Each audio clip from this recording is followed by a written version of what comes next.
Selamat datang di konten yang berisi pembahasan mengenai aplikasi TikTok beserta isinya.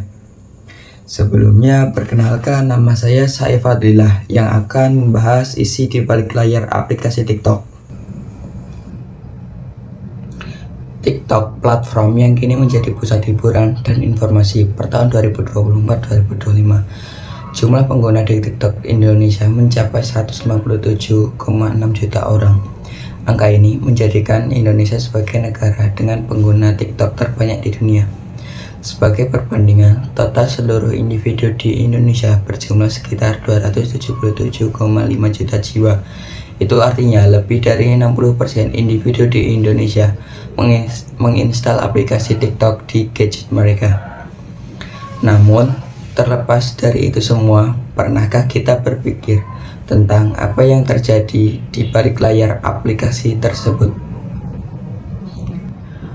Kenapa begitu candu? Kenapa kita tidak bisa berhenti? Di dalam film The Social Dilemma, kita diperlihatkan dengan gambaran bagaimana algoritma media sosial dirancang untuk memanipulasi emosi dan perhatian kita. Algoritma yang memang dirancang untuk membuat kita betah berlama-lama di platform tersebut. Media sosial lain seperti YouTube atau Instagram juga memiliki algoritma yang dirancang untuk membuat penggunanya betah berlama-lama di platformnya. Namun, bisa saya katakan tingkat agresifnya tidak setinggi dengan TikTok. Dan TikTok tidak hanya menawarkan hiburan, tetapi juga memainkan peran besar dalam mengubah cara kita berbicara dengan realitas. Contohnya, Eropa, nanti orang terakhir bakal menang 200.000, tapi kalau nggak bisa jawab atau salah, itu keluar. Mulai dari kamu, satu. Garut. Lah, negara di Eropa. Oh, negara Eropa. Mana? Ayo, sepak bola, timnas, banyak. Oh, ya, Indonesia. Eropa. Eropa. Ayo, Inggris. Inggris, satu. Amerika. Enggak, aku kasih kesempatan deh. Satu lagi. Bukan, Amerika bukan. Jerman. Jerman. Brazil. Brazil bukan, satu lagi deh. Nyawanya satu lagi. Australia. Keluar. Belanda. Ayo, nyawanya tinggal satu. Polandia. Polandia bisa. Filipina. Out. Filipina itu Asia Tenggara. Vietnam. Out. Satu deh, jawab. Kamu apa? Thailand bisa.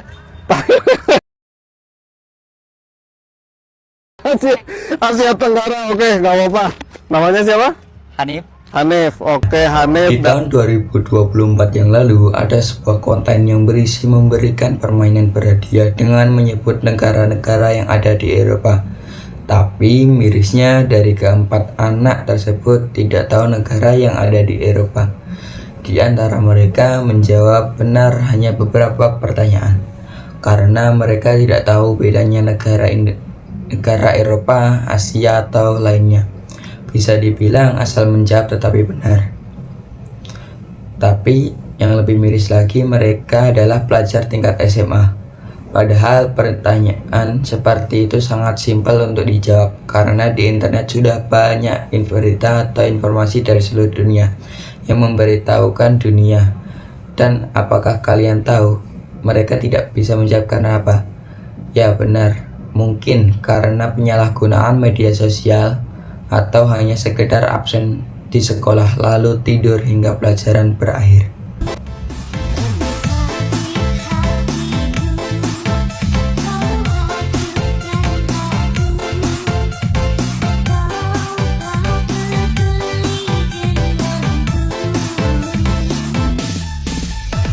We must up the place, turn up the bass and make them all have fun. And we a blaze the fire, make it burn then. We must up the place, turn up the bass and make some sound, boy run. And it will end your week just like a Sunday. We must up the Kelitih di dalam video ini ada orang melakukan menggoyangkan motor zigzag dengan lampu sen 2 menyala dan ugal-ugalan di jalan. Tentu ini sangat berbahaya. Biasanya mereka membawa senjata tajam untuk melukai orang lain dan mereka biasanya hanya berani jika disatukan dengan teman-temannya. Pelaku ini sering disebut klitih atau keliling golek getih. Umumnya pelaku klitih masih di bawah umur dan masih bersekolah. Biasanya sebelum melancarkan aksi mereka meminum minuman keras dan mereka hanya muncul ketika malam atau saat kondisi jalan sangat sepi. Mereka biasanya mengincar orang yang berada di jalan saat malam, tapi mereka asal melukai tanpa alasan yang jelas. Itu adalah tindakan yang jahat. Siapa tahu korban dilukai orang terdekat atau orang yang sedang mencari nafkah. Tak jarang juga mereka banyak ditangkap oleh warga setelah memasuki area perkampungan. Biasanya mereka mengupload video kejahatan mereka di sosial media ataupun status WA agar terlihat jagoan di depan teman-temannya.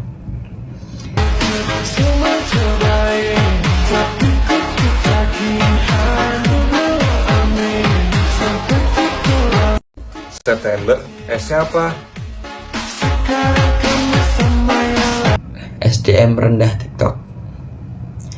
Dari video tadi kita dapat melihat bagaimana judi online banyak dipromosikan di TikTok.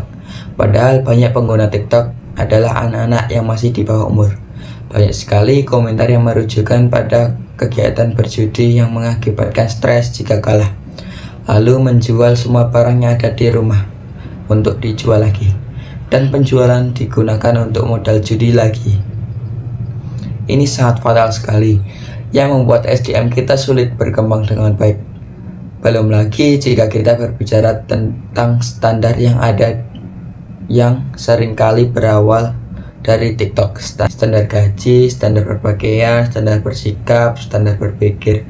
Lepas dari standar-standar tersebut benar atau salah, dari sini kita dapat melihat bagaimana TikTok seringkali menjadikan platform untuk menggiring opini.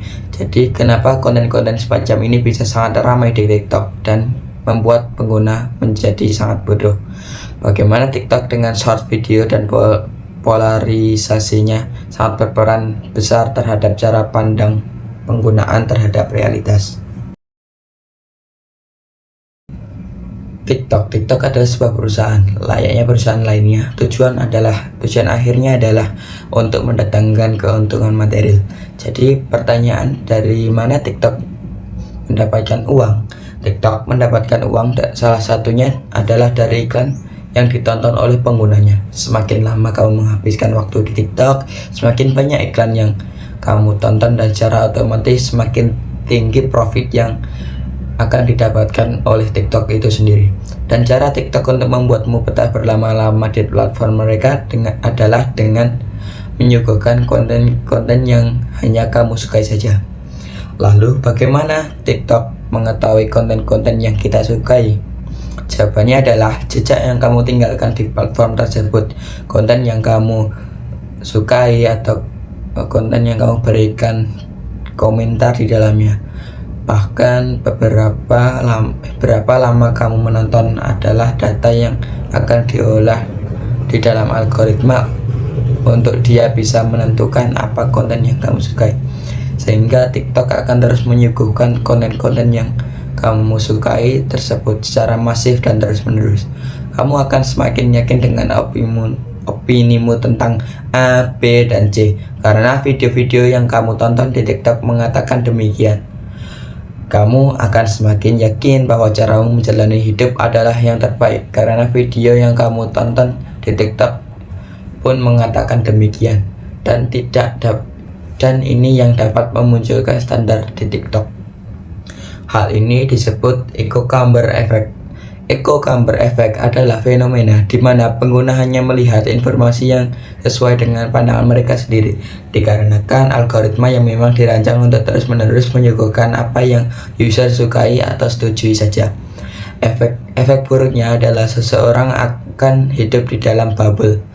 Dia tidak diberikan ruang untuk melihat sesuatu yang perspektif yang berbeda. Pandangannya akan menjadi kebenaran absolut untuknya, dan yang selain pandangannya akan dianggap bodoh absolut untuknya. Jika bicara TikTok, kita harus berbicara tentang konsep video yang vertikal dengan durasi video maksimal hanya 3 menit saja. Itu konsep yang membuat YouTube atau Instagram mengeluarkan fitur short videonya sendiri agar bisa tetap relevan. Karena durasi video TikTok yang cenderung singkat membuat penggunanya menyerap berbagai informasi ke dalam otaknya dalam satu waktu sekaligus. Salah satu efek negatif dari hal ini adalah menurunnya daya ingat atau simpelnya menjadi bodoh. Karena dalam sebuah studi di Jerman, para peserta diberi tugas untuk menghafal beberapa kata yang ada di komputer. Setelah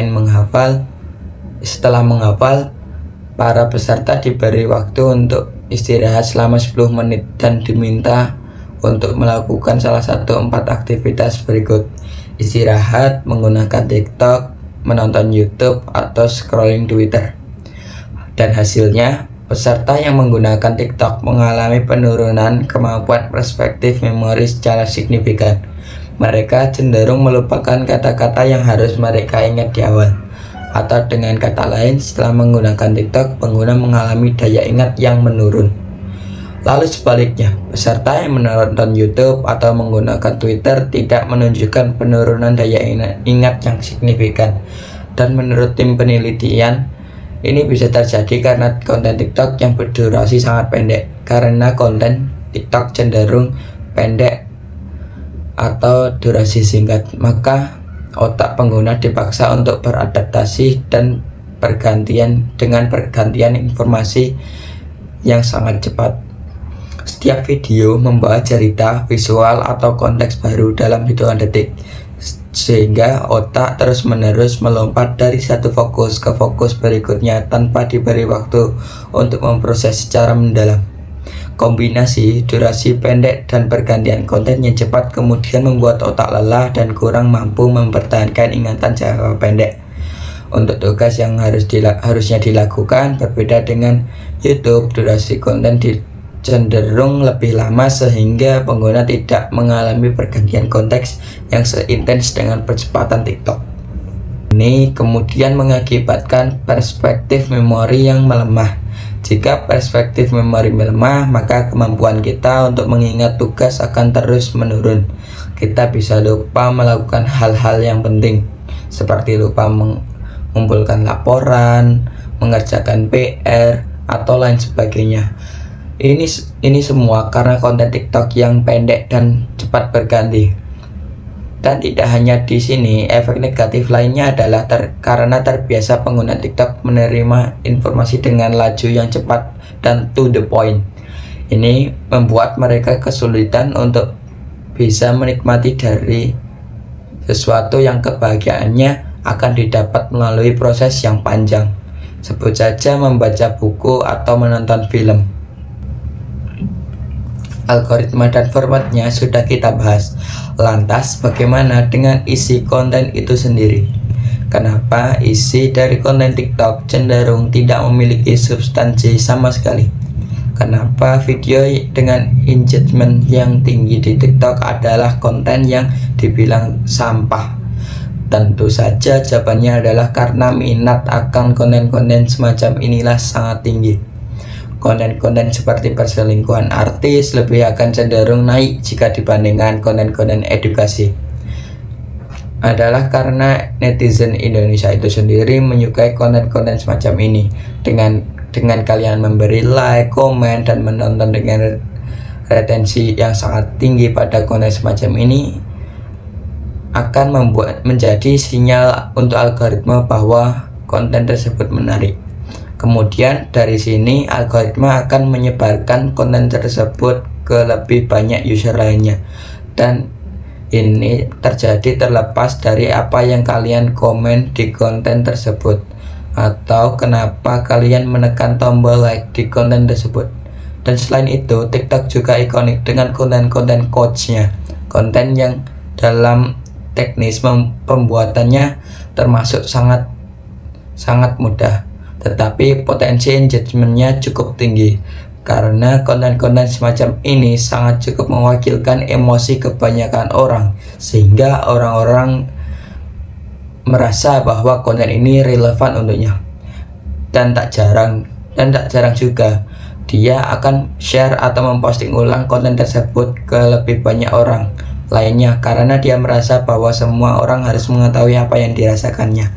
Tak hanya konten coach mewakilkan emosional, konten coach juga mewakilkan opini tentunya. Efeknya, seseorang bisa secara tiba-tiba berubah haluan dalam cara pandangnya terhadap realitas, menetapkan standar yang bahkan tidak masuk ke dalam akal, sehingga depresi jika tidak bisa mencapai standar tersebut. Pada akhirnya, apakah TikTok adalah ancaman atau sekedar tren hiburan? Kembali lagi pada bagaimana kita menggunakannya. Jika tidak memiliki kontrol dalam mengkonsumsinya, kita bisa tanpa sadar menjadi bagian dari pola yang dirancang oleh platform tersebut, terjebak dalam hiburan tanpa akhir, tersosialisasi dalam perspektif yang sempit dan kehilangan kemampuan berpikir jernih. Namun jika digunakan dengan bijak, TikTok juga bisa menjadi alat bermanfaat untuk belajar berbagai wawasan dan terhubung dengan berbagai seluruh dunia. Jadi pertanyaannya, bukankah lagi apakah TikTok itu baik atau buruk, tetapi apakah kita cukup sadar untuk mengendalikan cara kita menggunakan, atau justru kita yang dikendalikan olehnya. Jadi itulah di balik layar aplikasi TikTok beserta isinya. TikTok memang menyajikan aplikasi untuk berbagi pengalaman dan berbagi cerita. Namun TikTok juga bisa menjadi hal buruk, seperti menjadikan tempat promosi judi dan tindakan kejahatan lainnya. Sebaiknya kita sendiri yang memulai berbuat hal yang pantas ada di aplikasi TikTok sendiri. Mulai dari sekarang, ubahlah pola pikir kita agar kita tidak bergantung pada standar yang ada di sosial media yang akan menimbulkan pertingkaian di antara kita. Mungkin itu saja yang bisa saya sampaikan, kurang lebihnya mohon maaf.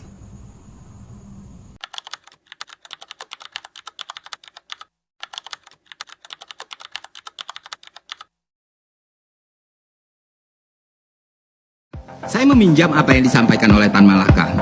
Bila kaum muda terpelajar menganggap dirinya terlalu tinggi dan pintar untuk melebur dengan masyarakat dan melakukan kerja-kerja konkret yang bisa memenuhi apa yang dibutuhkan oleh masyarakat, maka lebih baik pendidikan itu tidak ada sama sekali.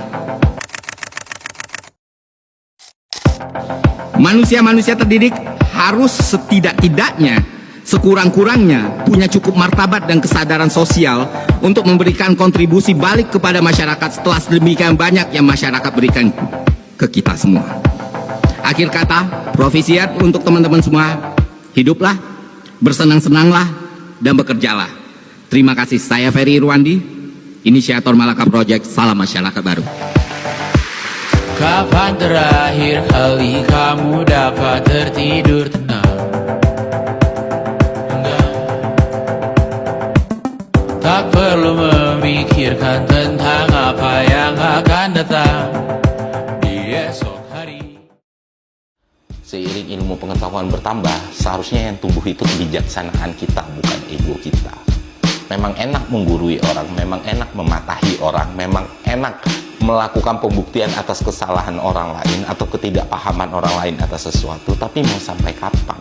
Dan tidak ada yang menjamin kalau kita tidak akan berada di posisi yang sama, Pak. Be wise lah, gitu. Karena ketika ilmu pengetahuan bertambah, seharusnya yang tumbuh itu kebijaksanaan, bukan ego dulu, Pak. Saran saya buat kalian tuh adalah always trust the process. Ya, percaya bahwa dunia ini sometimes nggak adil. Kalau kalian udah nggak punya privilege, nggak ada yang perlu disalahkan. Ya, kalau kalian sudah terjebak di kemiskinan struktural, ya wes nanti. Ya kan, nggak bisa. Dan sekali lagi, tidak ada yang namanya from zero dari sekarang. Karena ketika kalian mengutarakan suatu kebenaran ya di negara dengan SDM yang rendah, hasil akhirnya itu cuma satu, orang menganggap kalian gila dan menghujat kalian. Gue itu justru tipe orang yang selalu belajar dalam kegelapan. Orang yang gak benar-benar mengerti gue akan tanya hal-hal seperti itu. Buat apa lu lakukan ini? Buat apa lu lakukan itu? Bahkan ada orang yang pernah ancam gue seperti ini. Kamu itu enak mas, ya. Kamu itu hidup selalu di siang hari. Suatu saat kamu akan lihat malam hari. Di situ gue ketawa dalam hati gue. Gue pikir selama ini lu kira gue hidup itu di mana? Gue gak pernah melihat siang. Hidup gue yang gue tahu tuh hanya kegelapan. Ya dari gue kecil sampai sekarang.